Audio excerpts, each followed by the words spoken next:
Bueno, buenas noches para los que están ya conectados mientras que van ingresando a la sala. Buenas noches a todos los presentes. Queremos agradecerles nuevamente por estar en esta nueva entrega de las charlas que estamos organizando desde la SAP. En este bloque de neuropsiquiatría culminamos este mes con una charla con la frutilla del postre que es justamente el neurodesarrollo normal y signos de alarma. Ahora la doctora Celia va a presentar a la disertante que hoy nos corresponde. Así que bueno, agradecerles y invitarles que sigan participando de las charlas, que sigan estando presentes en los Zoom. Recuerden que esto forma parte de la acreditación de puntaje para el otorgamiento de los puntos de certificación y recertificación. Así que bueno, todas las capacitaciones y actualizaciones que haga la SAP, vamos a procurar hacerlo de esta manera. Tenemos también más actividades de formación académica para futuro, bueno, pero por lo pronto con esta última charla terminamos el módulo de neuropsiquiatría y bueno, el próximo mes ya arrancan las charlas con respecto a nefro, tenemos dos charlas de nefro y en septiembre también tenemos planificado unas charlas de capacitación sobre prevención de accidentes.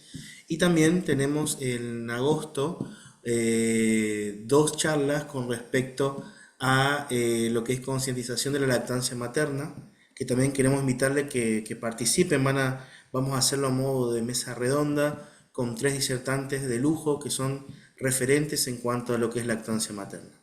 Ya próximamente vamos a estar mandando los flyers por el grupo de difusión de SAP para que ustedes vayan teniendo un poco más de idea de lo que se trata.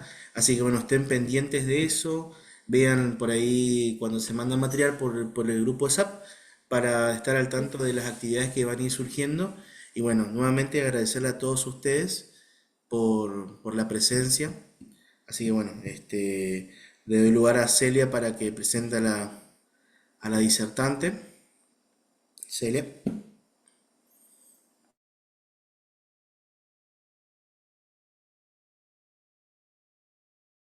Y es jefa del Servicio de Neurología del Hospital de Pediatría Fernando Barreiro, con una amplia experiencia en la especialidad, así que nos va a hablar de este tema que es tan importante y que realmente tenemos que tenerlo muy presente en nuestro quehacer cotidiano en la práctica pediátrica. Así que muchas gracias, doctora Artiga, por brindarnos esta charla. Bueno, gracias a vos, Celia, gracias a todos por la invitación. Eh, la verdad es que cuando me planteaste el tema me pareció importante que, digamos, poder transmitir esto porque me parece que es como la base, ¿no? Para luego que el pediatra evalúe y que luego nos derive a nosotros para poder ver un poquito mejor. Bueno. El desarrollo del sistema nervioso es un proceso muy complejo en donde hay una gran maduración de muchas estructuras para que finalmente se produzca todo lo que es, digamos, la formación luego del individuo como persona única, ¿no? Entonces, la primera diapositiva decimos que el neurodesarrollo es muy importante poder evaluarlo y poder saber sobre todo las variables normales, ¿no? Para poder luego también detectar los signos de alarma para poder hacer un diagnóstico correcto y poder darle un mejor pronóstico a nuestros pacientes. Para que ese neurodesarrollo infantil sea exitoso, nosotros hablamos de factores que deben estar presentes, que son muy importantes, como que el paciente tenga una genética saludable, que esté dentro de un ambiente de mucha estimulación, de afectividad, que la nutrición sea de calidad y que, bueno, en lo posible haya lactancia materna. Y todo esto, digamos, ¿por qué sería importante, no? Porque se vio que con todos estos factores, que cuando están presentes, el niño tiene un desarrollo mejor y que su coeficiente intelectual, sobre todo a largo plazo, va a ser, digamos, mucho más exitoso y va a tener, digamos, mejores condiciones también escolares, del lenguaje y laborales a largo plazo. Ahora sí, la siguiente. Bueno, este neurodesarrollo consiste básicamente en 4 etapas y ya viene desde la etapa prenatal, allá por la 4ª semana de embarazo, cuando se empieza a formar el tubo neural, que ni siquiera todavía sabemos que hay a veces existencia del embarazo, ¿no? Pero ya empieza a formarse el sistema nervioso a través de ese tubo neural y empieza la proliferación neuronal, que van a llegar a ser 100.000 millones de neuronas, para luego, hasta la semana 24 más o menos de embarazo, empiezan a migrar desde el centro del sistema nervioso hacia la periferia, hacia la corteza cerebral. Y ahí se van a ir organizando por capas para tomar su posición definitiva, ir organizando a toda esa corteza cerebral, haciendo una laminación, una organización del cerebro. Todo esto se produce sobre todo en el embarazo, en el primer año de vida, y luego va como culminando con una mielinización que va a estar hasta el 2.º año de vida en un nivel máximo, y que eso va a servir sobre todo para todo lo que es el desarrollo cognitivo del niño y también para la velocidad de conducción del sistema nervioso. Ahora, bueno, entonces, ¿por qué son importantes estos hitos en el desarrollo? Ay, justo mis perros empezaron a ladrar. Estos hitos en el desarrollo son importantes porque permiten estimar que el desarrollo cerebral está ocurriendo dentro de un marco propio, ¿sí? Obviamente van a haber variables que van a ser normales, como por ejemplo el caminar. Se da entre los 9 a 17 meses, pero uno ya sabe que hay una edad en ese hito que debe estar. El gateo, por ejemplo, que es importante por la alternancia de los miembros superiores y los miembros inferiores, que no siempre está presente, pero que es importante dentro de lo que son los hitos del desarrollo. La siguiente. Entonces, sabiendo que estos hitos del desarrollo tienen que estar, ¿no? Vamos a poder saber cuándo hay una regresión, cuándo hay una involución en estos hitos, y saber si hay una pérdida de esas habilidades ya previamente adquiridas, que van a dar, ¿no es cierto?, una regresión en el desarrollo, y si esto se observa, debemos remitir inmediatamente a especialistas en el neurodesarrollo. Siguiente.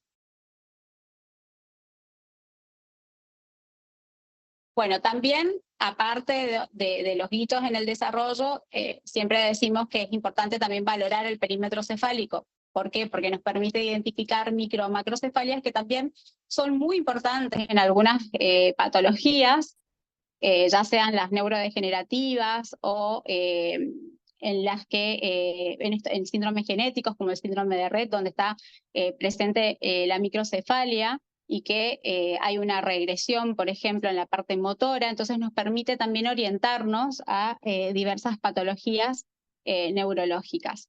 Es importante entonces también poder valorar el perímetro cefálico y poder percentilarlo.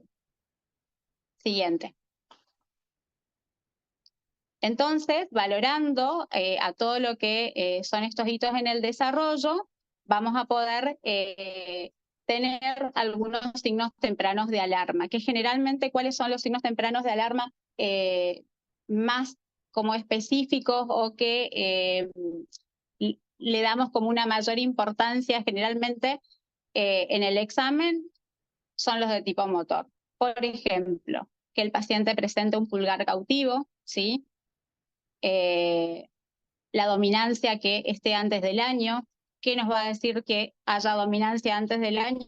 Por ejemplo, que el paciente presente una disminución de la fuerza del lado contralateral. Eso nos va a hacer pensar que pueda tener una hemiplegia. O persistencia de reflejos arcaicos, que estén presentes, por ejemplo, el reflejo de Moro, luego de los 5 a 6 meses, o que tenga todavía persistencia de reflejos palmares o plantares cuando ya a partir de los 6 meses eso ya no debe estar. Entonces, todas esas cuestiones son signos tempranos de alarma, como las anormalidades del tono muscular, que el paciente esté hipotónico, o que tenga un aumento de tono, o demora en en la aparición de reflejos. Bueno, entonces, empezamos a evaluar lo que es el desarrollo, el neurodesarrollo, y generalmente lo primero que empezamos a evaluar en los pacientes, que es el aspecto motor. Y el aspecto motor grueso es el que generalmente examinamos primero, que tiene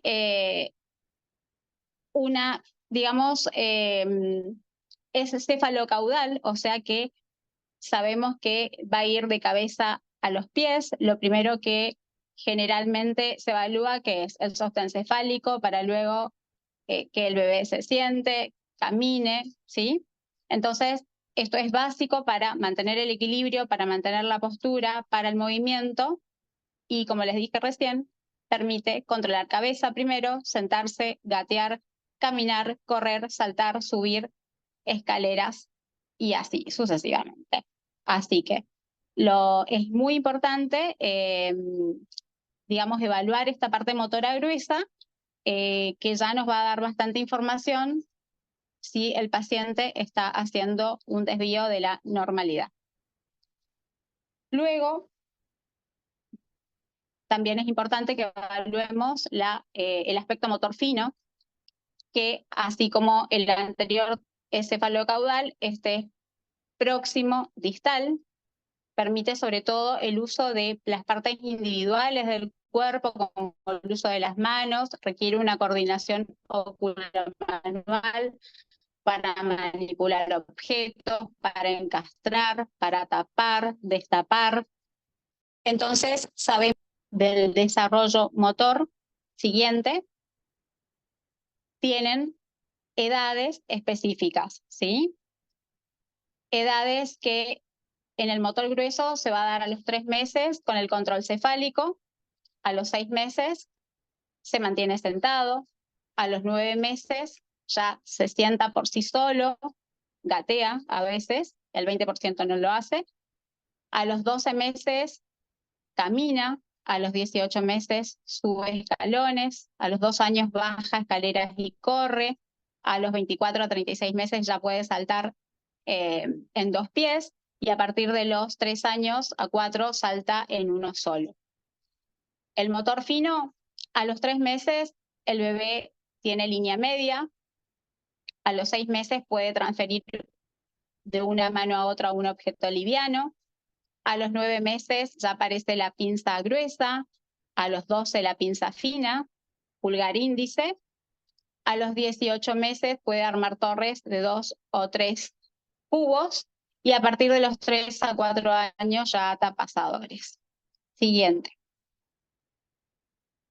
También, bueno, es importante que veamos la aparición o desaparición de los reflejos anteriormente que yo ya les había dicho, que aparezcan, por ejemplo, el reflejo del paracaidista, que aparece alrededor del 7º mes, que es cuando abren los brazos ante una caída, y ese reflejo persiste luego toda la vida.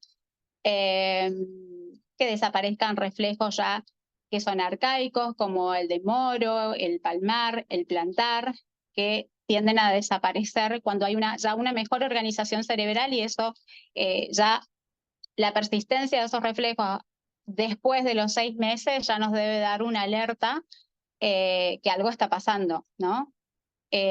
Porque son reflejos justamente arcaicos, primitivos, que están comandados por el cerebro más antiguo, y ya como el proceso de mielinización viene evolucionando, empieza, ¿no?, a tomar el mando ya un sistema nervioso más moderno. Entonces, si tenemos un siguiente, a ver si me parece que pasamos una, después de reflejos, no, ahí está. Entonces, si tenemos trastornos en el desarrollo motor, ¿qué vamos a pensar? Que el paciente pueda estar haciendo simplemente un retraso del desarrollo motor, que sea un niño que está haciendo todo en forma más tardía, sostener la cabeza, sentarse, gateo, caminar, o que el paciente tenga alguna patología neurológica, por ejemplo, los trastornos neurodegenerativos, en donde se ven más involuciones, donde había hecho ya algo y perdió esa pauta madurativa, o que el paciente tenga trastornos motores de origen del sistema nervioso central, que haya habido alguna anoxa que haya lesionado alguna parte del sistema nervioso y esto esté dando algún trastorno motor, o que ese trastorno motor sea de origen neuromuscular o que sea de origen osteoarticular. Entonces, como les dije recién, la siguiente, los retrasos en el desarrollo motor pueden ser simplemente condiciones de aparición tardía o no aparición de alguna o de todas las destrezas motoras, pero se pueden ir presentando no en la variable normal. Siguiente. O que el paciente tenga una involución psicomotriz que sea causada por enfermedades neurometabólicas, donde haya una pérdida de los hitos evolutivos, de estos hitos del neurodesarrollo. O, siguiente, que el paciente tenga un trastorno de origen del sistema nervioso central, o sea, que haya habido noxas sobre el sistema nervioso central, por ejemplo, lesiones, traumatismos, encefalopatías hipóxico-isquémicas o infecciones que hayan ocasionado lesiones motoras persistentes adquiridas en la época perinatal o postnatal, ¿sí? Esto es lo que nosotros generalmente los denominamos a los ECNE, ¿no? A los niños que tienen una encefalopatía crónica no evolutiva, o parálisis cerebral, que muchas veces podemos saber esa noxa, o hizo una encefalopatía hipóxico-isquémica, o tuvo alguna infección TORCH la mamá, y después, bueno, vemos la secuela motora. En cambio, después tenemos otro tipo de retraso, que no es solamente el retraso del desarrollo motor que había dicho anteriormente, que es que sea más lento, digamos, en el aspecto motor, sino que sea algo más global, que tenga una lentitud en destrezas, en dificultad en la precisión, en la armonía de la motricidad, pero que también estén involucradas otras áreas, ¿sí? Por ejemplo, lenguaje, por ejemplo, a nivel cognitivo, por ejemplo, a nivel social, del juego, y que todo el retraso sea, digamos, de todo el desarrollo madurativo del niño, no solamente de un aspecto. Por eso muchas veces hablamos de retrasos en el desarrollo predominantemente motores o predominantemente del lenguaje, o global cuando tiene muchas áreas involucradas. Siguiente. También es muy importante valorar todo lo que es el desarrollo sensorial. ¿Por qué? Porque el desarrollo sensorial es la base de todo, del desarrollo cognitivo, del desarrollo motor, del desarrollo perceptivo. Sabemos que ya prenatalmente el feto ya puede escuchar, puede percibir luz, temperatura, olfato, gusto, así que es muy importante que todos estos sentidos también estén, digamos, funcionando en forma acorde. El desarrollo visual también es muy importante para, en estas evaluaciones del neurodesarrollo. ¿Por qué? Porque ya cuando, digamos, el bebé nace y a los 2 meses ya le llama mucho la atención el rostro humano por el mismo desarrollo del sistema nervioso, sobre todo el desarrollo del giro fusiforme, y presta mucha atención al rostro humano. Ve, digamos, a la distancia más o menos entre el pecho y el rostro de la mamá, que son 25 a 30 centímetros, le llama la atención ese rostro, y alrededor del 3er mes ya también le llama la atención los gestos, la mímica, cuando la mamá le habla, y eso también es muy importante para todo lo que es el desarrollo cognitivo, el desarrollo del lenguaje. Empieza el tenis vocal, como decía el profesor que tenía yo de neuro, que es muy importante para toda esa explosión de sinapsis neuronales que tiene el bebé en el primer año de vida y que le va a servir para todo su neurodesarrollo posterior. También tenemos que, bueno, evaluar, obviamente, dentro de lo que es el desarrollo visual, que no haya alteraciones en la agudeza visual, la forma de las pupilas, que no haya movimientos anormales, nistagmus. Y bueno, y si son más grandes, saber que todo esto va a afectar obviamente al aprendizaje, a los procesos de escritura, a los procesos de cálculo, etc. Bueno, después, ¿qué es importante también observar? El desarrollo auditivo es importante de evaluar.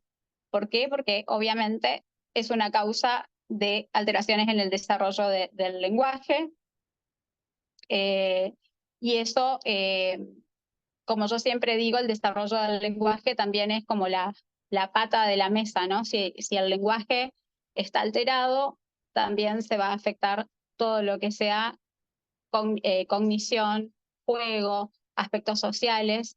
Por eso es muy importante evaluar ese desarrollo del lenguaje y ver que toda esa estructura esté indemne, ¿no? Que el estímulo ingrese por el conducto auditivo, que pase por ese conducto y que llegue hasta el lóbulo temporal, donde debe llegar esa vía de conducción. Bueno, y saber que la discapacidad auditiva obviamente va a llevar a una menor estimulación del niño pequeño, a dificultades para desarrollar el lenguaje, a estructuración anómala del pensamiento, consecuencias sociales adversas. Y también recordar que todo esto puede estar vinculado a procesos de prematurez, de bajo peso al nacer, a uso de medicamentos. Bueno, el desarrollo del lenguaje es también importante poder evaluarlo en toda la etapa del primer año, pero bueno, uno es como que empieza en rigor a evaluar si aparece dentro de los 8, 10 meses que está la etapa preverbal, a que el bebé empiece a balbucear, a bisilabiar, que las primeras palabras empiecen alrededor de los 12 a 15 meses, a los 18 meses que empiecen ya las onomatopeyas, empiezan a cómo hace la vaca, cómo hace el perro, todo un proceso que hay que ir evaluando para saber si se está dando todo en condiciones acordes. Y bueno, y saber, como decía hoy, que los problemas del lenguaje traen un montón de cosas que acarrea después, social, del juego, y también problemas del aprendizaje. Bueno, hay un desarrollo cronológico del lenguaje, que creo que esto es básico, ya lo deben saber, solamente les recuerdo que a los 3 meses ya los bebés al recién nacido, perdón, bueno, hay que observar el llanto, a los 3 meses ya debe tener gorjeo, vocalizaciones, a los 6 meses silabeo, a los 9 meses un balbuceo con bisílabas, a los 12 meses la aparición de las primeras palabras, a los 18 meses un parloteo, ¿sí? Las onomatopeyas también, a los 24 meses frases, empezar a unir 2 palabras, y a los 30 meses ya las oraciones.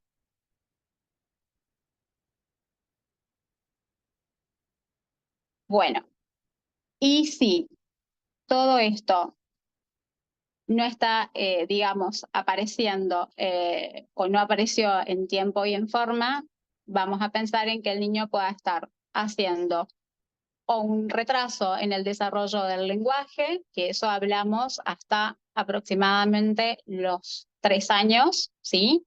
Y a partir de los 3 años vamos a hablar ya de trastorno del lenguaje, que puede afectar ¿qué? La comprensión, ¿sí? El niño por ahí no comprende consignas básicas o no comprende muchas veces el cómo es tu nombre, cómo te llamas, o no puede producir, hay un problema en la expresión, o a veces son mixtos, comprende poco, expresa poco, y esto lleva también a que el niño se aísle, que sea introvertido, que tenga un juego solitario, que interactúe pocos o solamente con los papás.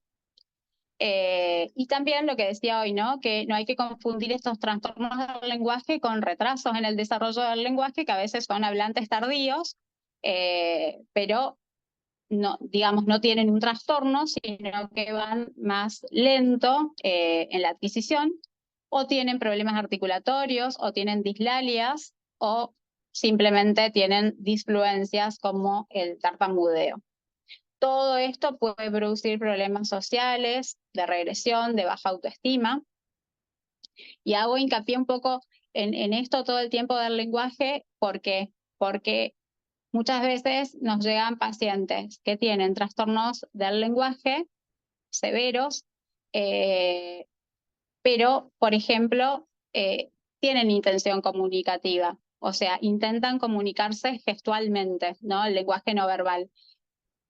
Entonces uno dice, bueno, este niño está por ahí dentro del trastorno del espectro autista, que ya es otro tema, ¿no? Pero bueno, lo nombro porque es importante saber, o está dentro de lo que es retraso global en el desarrollo, o verdaderamente tiene un trastorno del espectro autista asociado al trastorno del lenguaje.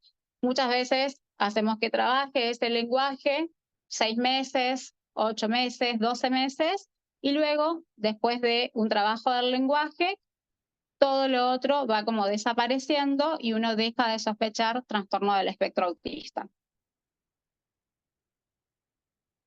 Entonces, signos de alarma en la adquisición del lenguaje, que al mes tenga un llanto raro, alrededor de los 2 a 4 meses que haya ausencia de sonrisa social, a los 6 meses que no vocalice ni balbucee, a los 9 meses que no silabee, a los 12 meses que pierda estas habilidades, a los 15 meses que no señale, no utilice 3 palabras, ¿sí? Son todos signos de alarma generalmente. 12 meses yo siempre lo que pregunto es, bueno, no tiene mucho lenguaje, dice solamente 2 sílabas o una sola palabra, pero señala, tiene un lenguaje, digamos, proto-declarativo o el del dedo o deíctico, sí, señala, tiene una buena mirada, entonces,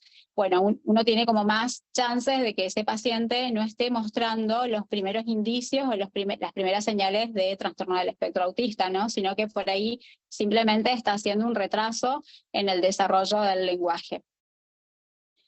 Así que eso es como bien importante saber que a partir ya de los 12 meses o 9 meses uno puede estar ya como alerta para poder ver si el paciente está haciendo un retraso en el desarrollo del lenguaje o está ya mostrando indicios de que va a ir posiblemente a una evolución de autismo. A los 18 o 24 meses, entonces otro signo de alarma es que no sigue instrucciones simples, no dice ni mamá, ni otros nombres del cuerpo. Alrededor de los 2 a 3 años no dice frases de 2 palabras, no sigue instrucciones.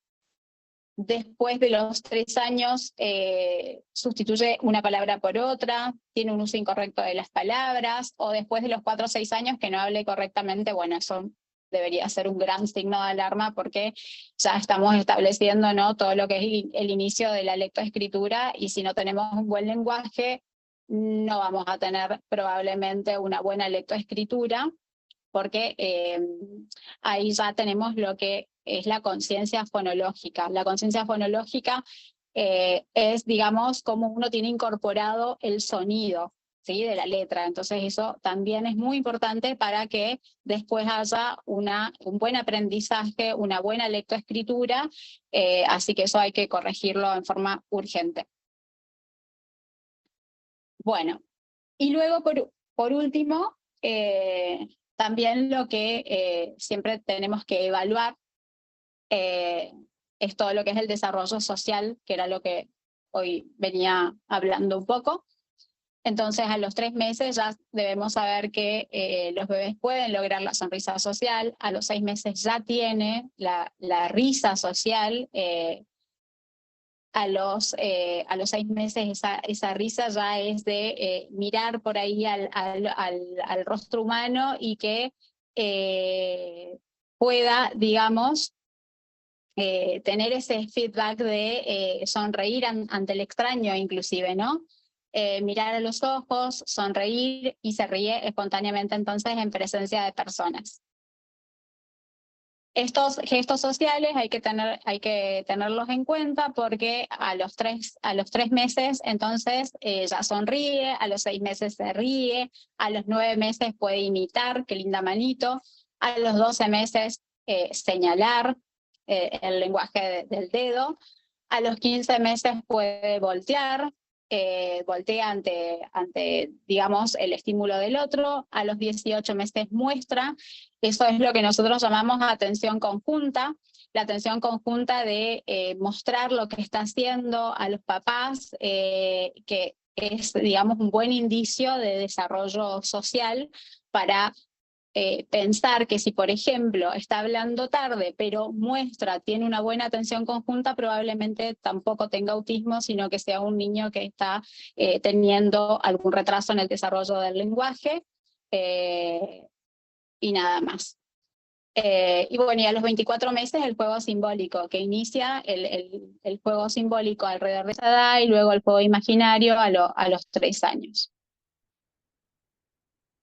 ¿Por qué es tan importante todo esto del desarrollo social? ¿Por qué es tan importante saber el lenguaje, saber los hitos madurativos del lenguaje? Es si tenemos un niño que, por ejemplo, motrizmente está todo ok, porque siempre tenemos que pensar que pueda tener un riesgo o una sospecha de TEA, ¿sí?, de autismo, que ya fue descrito por Kanner en 1943, en su propio hijo, y Asperger, que ya tuvieron unas primeras descripciones de aislamiento social en niños con deseos obsesivos de no aceptar cambios, eran muy rígidos.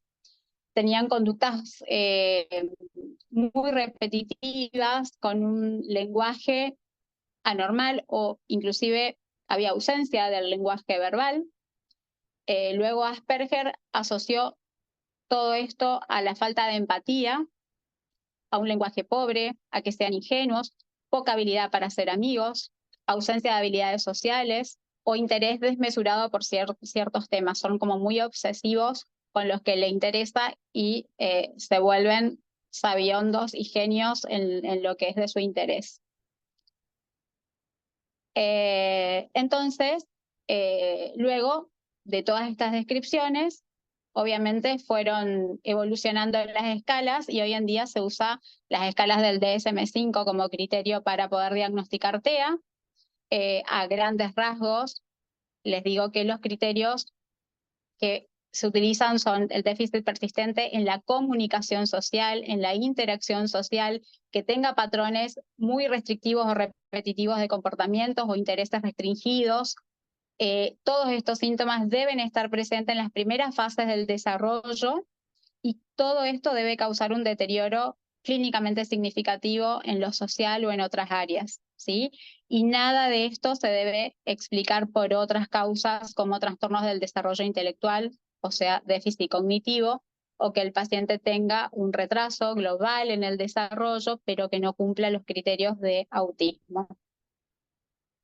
Bueno, y antes de llegar a las conclusiones, también me pareció importante, y no hice ninguna diapositiva, pero sí me parece importante resaltar, porque hoy en día estamos viendo muchísimo de todo lo que es, sobre todo, retraso en el desarrollo del lenguaje o trastornos en la comunicación social, y es por el uso de pantallas.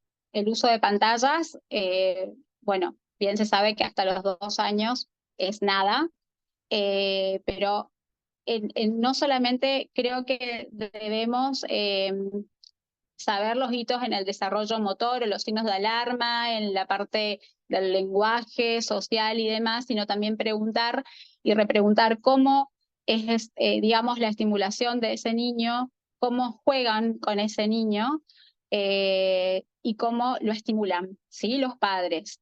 Porque con el uso de pantallas estamos viendo un montón de retrasos en el desarrollo del lenguaje, juegos que no son los acordes y retrasos globales en el desarrollo, obviamente, porque ese retraso en el desarrollo del lenguaje conlleva que el paciente no tenga un buen juego, que no tenga una buena interacción social o que tenga trastornos conductuales que derivan en un montón de cuestiones más que también es como que me parece que están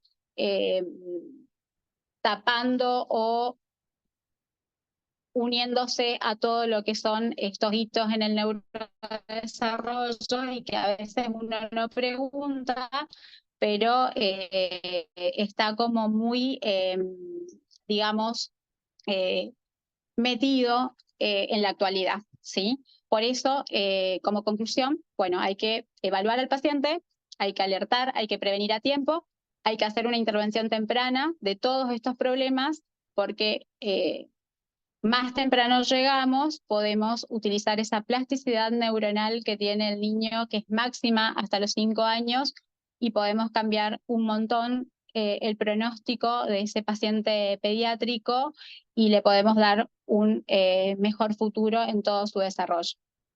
Muchas gracias. Ay, muchas gracias a vos, Natalia, la verdad que excelente tu presentación.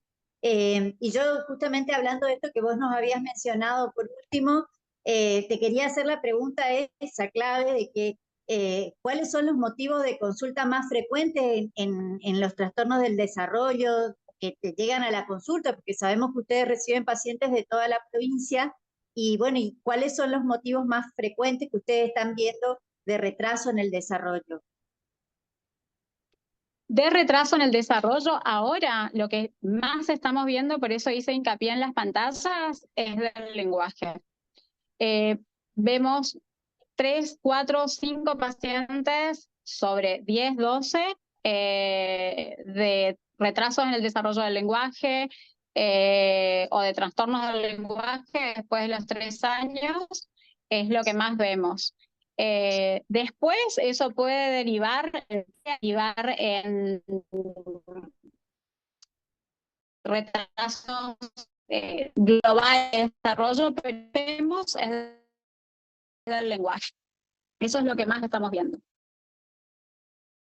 Y las recomendaciones para los padres, que muchas veces sabemos que no, bueno, no es la generalidad, pero las recomendaciones para los padres que por ahí están muchas horas fuera de la casa y que por ahí los chicos están al cuidado de terceros, ¿qué recomendaciones tendría que dar un pediatra con ese primer hijo que tiene que quedar en manos de otras personas cuando los papás se reincorporan al trabajo? ¿Cuáles serían las recomendaciones que nosotros tenemos que darles? Porque vos bien decís que por ahí los chicos se pasan muchas horas frente a la pantalla, entonces nosotros como pediatra anticiparnos a eso, digamos.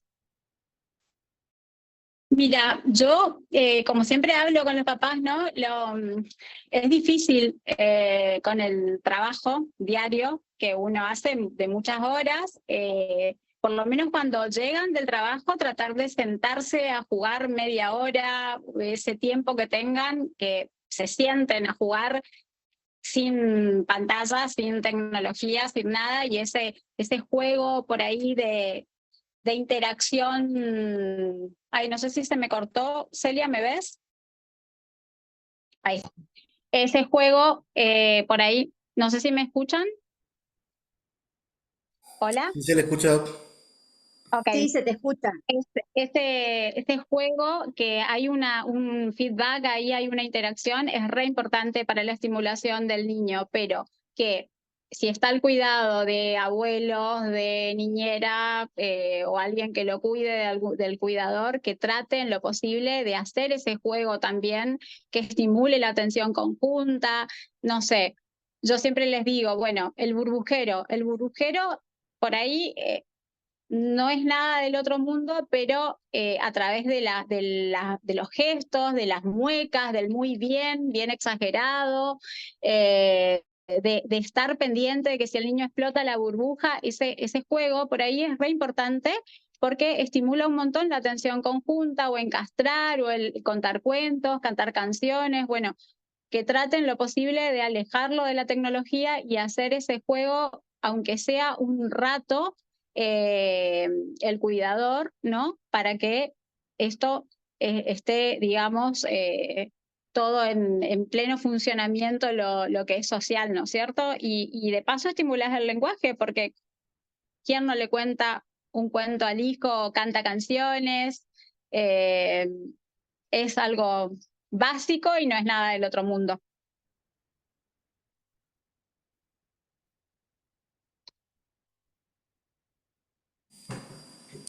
Oh, la puta madre. No sé si me Conexión a escucharon, porque internet. yo quedé congelada en la pantalla. No, ahí te escuchamos. Hay una pregunta en el chat. No sé si querés leerla, Martín, o la leo yo. A ver, léela, porque yo quedé congelada. Ah, no, ahí dice que en cuanto a la consulta con el especialista, ¿debería tener alguna evaluación previa antes el niño? Y eh, por eso, por ahí hoy decía, ¿no? Bueno, agudeza visual, estudios auditivos, estudios de tiroides, que muchas veces dan retraso motor, que hemos visto. Básico, eso. Y me parece que hasta ahí estaría bien. Después nosotros, yo por lo menos, generalmente cuando me quedan dudas sobre el neurodesarrollo, tengo dos psicopedagogas que hacen evaluaciones del neurodesarrollo hasta los 36 meses. Le pido un PRUNAPE, un CAT-CLAMS para ver más o menos la edad motora, la edad cognitiva, la edad del lenguaje, para ver dónde estoy parada, pero generalmente lo anterior estaría bien. Después nos encargamos nosotros generalmente de poder ya ver en forma más detallada con esas escalas, digamos, dónde estamos parados.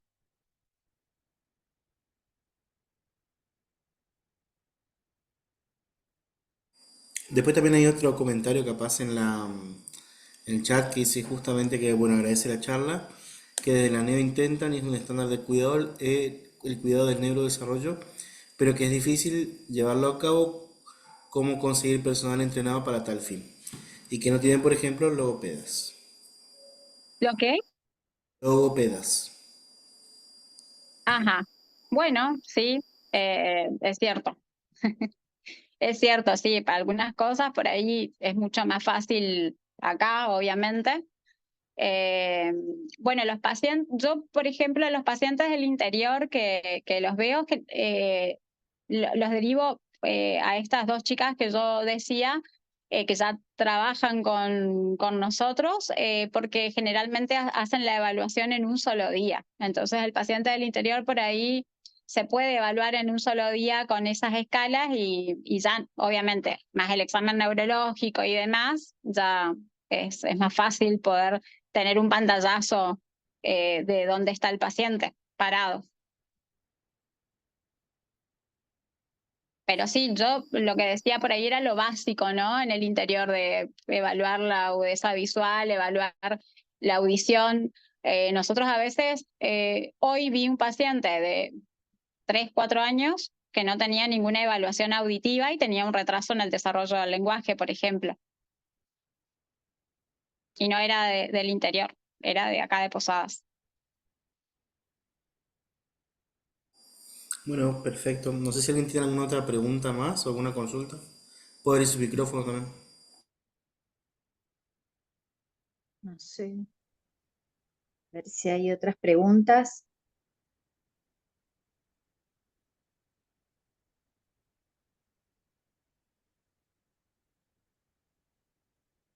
Creo que no hay más preguntas, Celia. No, creo que no, no, en el chat al menos no. Pero bueno, Natalia, la verdad que excelente tu presentación y bueno, más claro imposible. Así que a tener las pautas de estas que vos nos estás diciendo de alarma y bueno, y tratar de hacer detección temprana de los trastornos. Claro, sí, la detección temprana es fundamental porque, bueno, como hoy decía, si vos podés hacer la detección temprana, podés aprovechar toda esa plasticidad neuronal que tiene el niño, solamente el niño lo tiene, es máxima hasta los 5 años y uno puede cambiar un montón el pronóstico del paciente detectado a tiempo. Y, obviamente, empezando la estimulación en la casa y con terapias en lo posible.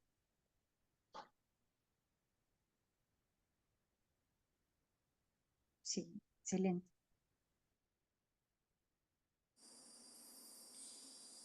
Bueno, no, no sé si hay muchas felicitaciones de la mayoría que están presenciando. Lo que no sé si hay más preguntas, me parece que ya no hay más preguntas. Pero bueno, después supongo que si surge alguna otra pregunta nos la mandarán, nos la enviarán y sabemos que esta charla queda grabada. Así que muchísimas gracias, Natalia. Una lástima no Bueno, te podemos ver más. les agradezco a ustedes la Bueno, invitación. Bueno, y espero que les sirva un poquito de lo que les pude dar. no, excelente, muchísimas gracias. Excelente, excelente. Muchas gracias a usted. Bueno, gracias a ustedes. Chau, Gracias. chau. Chao, Gracias. chao. Chao, chao.